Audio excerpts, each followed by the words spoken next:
The look on her father's face was approaching anger again, and her mother was well into complete consternation by the time Nita started telling them about the dolphin who nudged her in the back, the whale she and Kit found on the beach, and the story the whale had told them. She told them a little, very little, fearing for her own composure, about the Song of the 12, and what she was going to be doing in it. And then, not knowing what else to say, she stopped. Her mother and father looked at each other. "Our daughter," the look said, "is going to have to be hospitalized. She's sick." Nita's mother finally turned to her. Her dad had bowed his head about a third of the way through the story, and except for that glance at her mother, seemed unable to do anything but sit with his hands clasped tightly together. But her mother's face was stricken.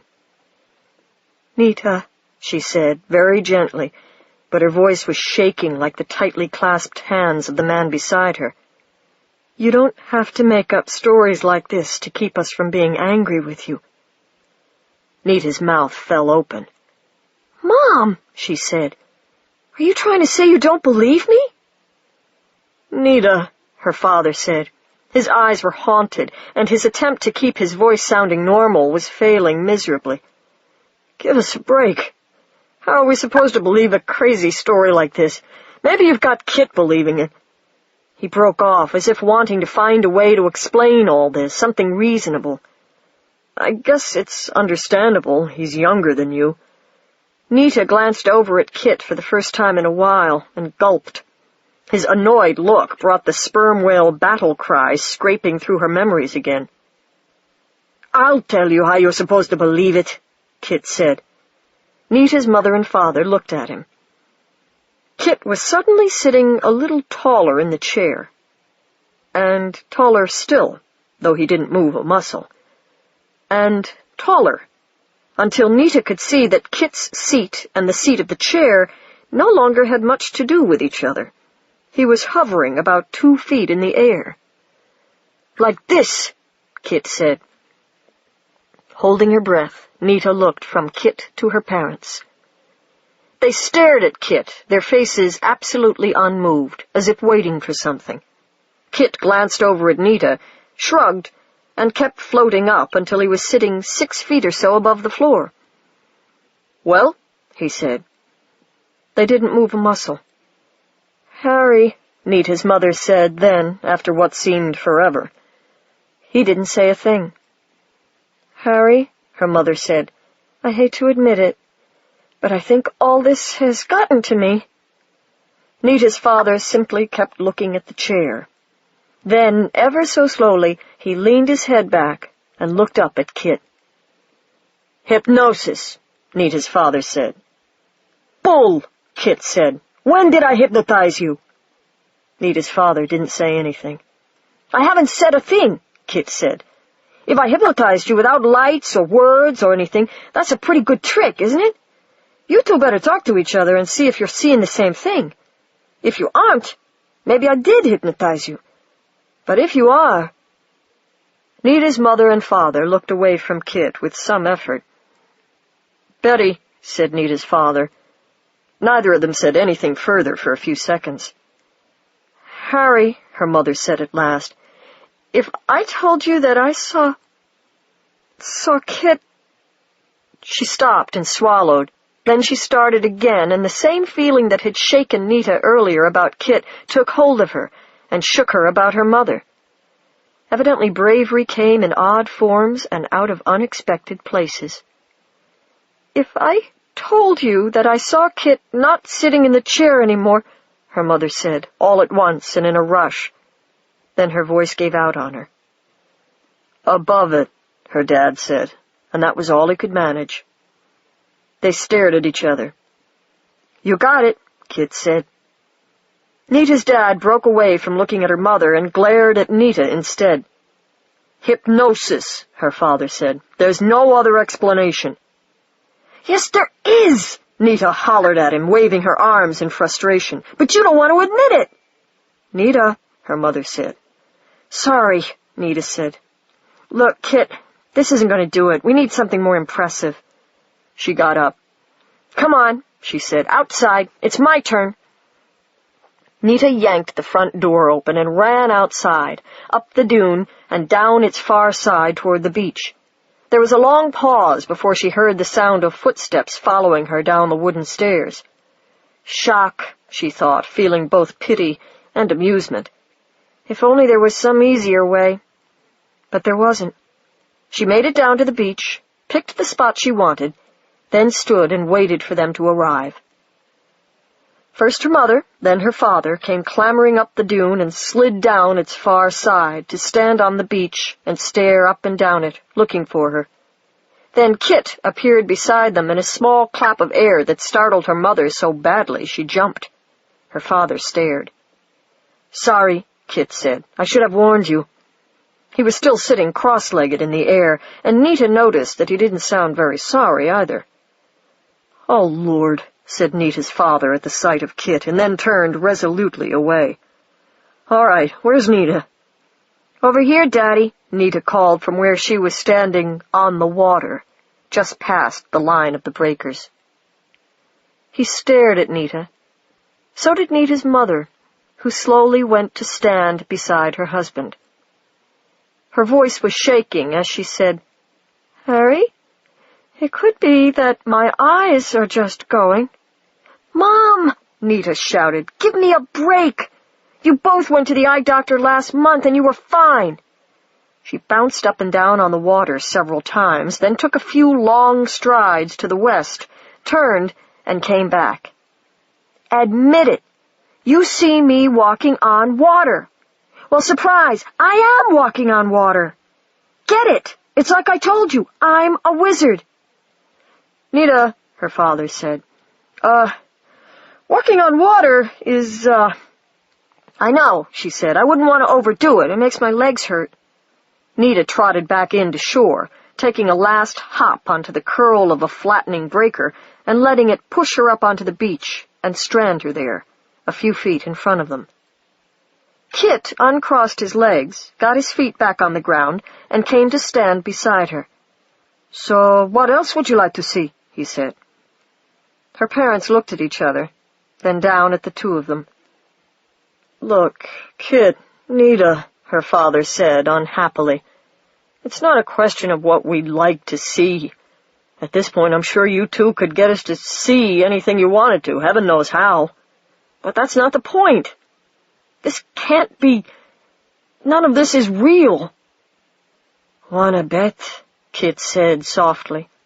"Neats, this is gonna call for drastic measures." "I think you're right.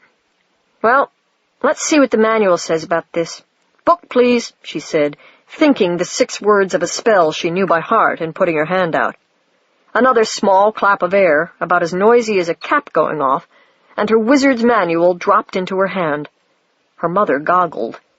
Nita opened the manual and began browsing through it.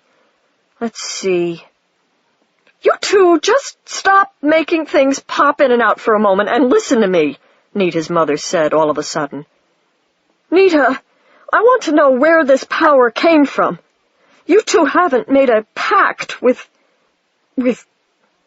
Nita thought of her last encounter with the lone power and burst out laughing. "Oh, Mom, Kit and I are the last people that one wants anything to do with." Her mother looked nonplussed. "Well, that's... Never mind, you'll tell me about that some other time. But, honey, why? Why?"